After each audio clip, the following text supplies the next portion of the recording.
Time to wrap up the Black Ops 4 round 20 achievements with Classified, but this time it's a 2-for-1 deal. Classified has not one, but 2 round 20 achievements. The highest office, where you have to make it to round 20 without using an elevator, aka staying on the top floor. Also Power Struggle, where you have to reach round 20 without turning on the power. Now you can technically do Power Struggle on its own, but completing the highest office will also complete Power Struggle, and I'm lazy. I mean efficient.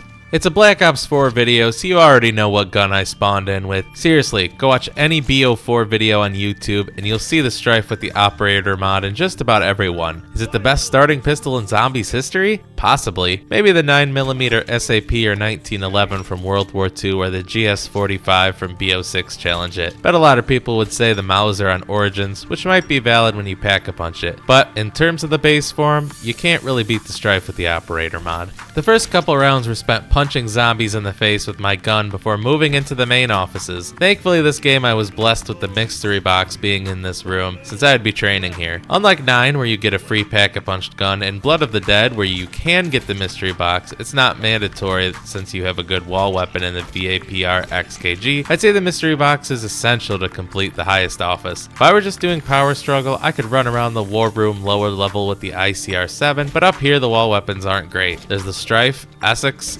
excuse me, I threw up in my mouth a bit when I said that. The RK-7 Garrison, SOG, Escargot, and MOG-12, none of which will carry you to round 20. My first 2 box hits were pretty putrid, giving me the RK-7 and the Swordfish, which, despite its hilariously obnoxious patriotic camo, is a piece of crap. I think this is the only map where there's no Swordfish wallbye as well. But thankfully, my next 2 hits gave me the Spitfire and the VMP. Both would be good enough for the early rounds at least. The plan was simple: try to hide in this corner by the teleporter until it became too much to handle, and then train around the main office's room. With good RNG and Wraith fires, I could probably camp in the corner for much of the early part of the challenge at least. Round 6 was the first Hellhound round. Funny enough, I don't think I got a single Hellhound round on Blood of the Dead, but here ammo wouldn't be a problem because I have these rabid monstrosities every so often to fill me back up. After putting down the dogs, I traded in my VMP for some reason for the VAPR XKG out of the box, and suddenly it's just a repeat of the last video. The Spitfire puts down zombies fast, but look at just how fast it runs out of ammo. Round 7 and I'm already empty. Traded in for my extremely gaudy SG-12 Mastercraft. Some Aftercrafts are pretty sweet looking, like the VAPR one, but some are a little...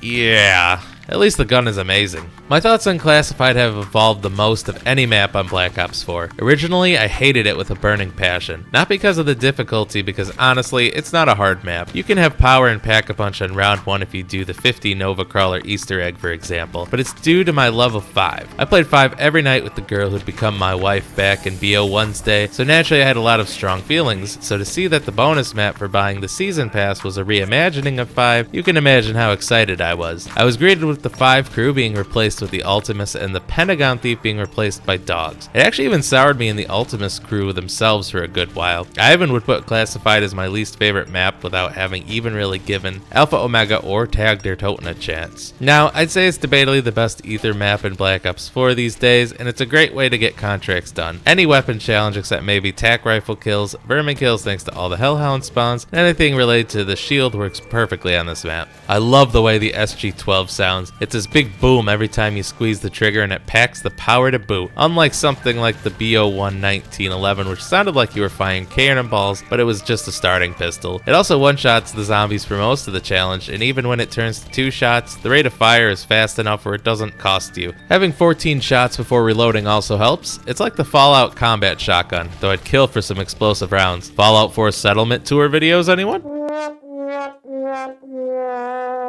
On round 11, the box had enough of robbing me while offering me garbage in return, leaving me to deal with some dogs because somehow there are a million dogs in shelters despite the state where I live outlawing pet stores from even selling them. So after helping clear the shelter, I popped a Shields Up elixir to cover Nikolai's 30-cent ass. I would have liked to do this with just classic elixirs, but as you can tell if you have a working pair of eyes, and I'm not judging you if you don't because that's not your fault, it's very tight in here, tighter than the lyrics on my mixtape. I'm curious, for any of you who are watching watching that have played Black Ops 6, are you still playing it regularly? I was playing it almost every day from the day it came out until later last month, but once I beat the Citadel D'Amour main quest, I decided to take a break and haven't really touched it since. I picked up Subnautica Below Zero during the Black Friday Xbox sale and jumped into that, completing it recently. Gotta say, I agree with the common consensus that it's not as good as the first one, but I definitely still enjoyed it. I also picked up some LEGO games, one for nostalgia and 3 that I hadn't played before. Not to mention playing Black Ops 4 again, though I'll probably jump to some other older Zombies games in the next few videos. There are some harder achievements that I want to unlock. Going back to Classified, I have to say it's probably the best bonus map we've gotten in Zombies. Yes, I know it's not on Black Ops 3, but let's be real here. The Giant is just a straight up remaster of Der Riese, the 3rd iteration at that. Nuketown Zombies is unique,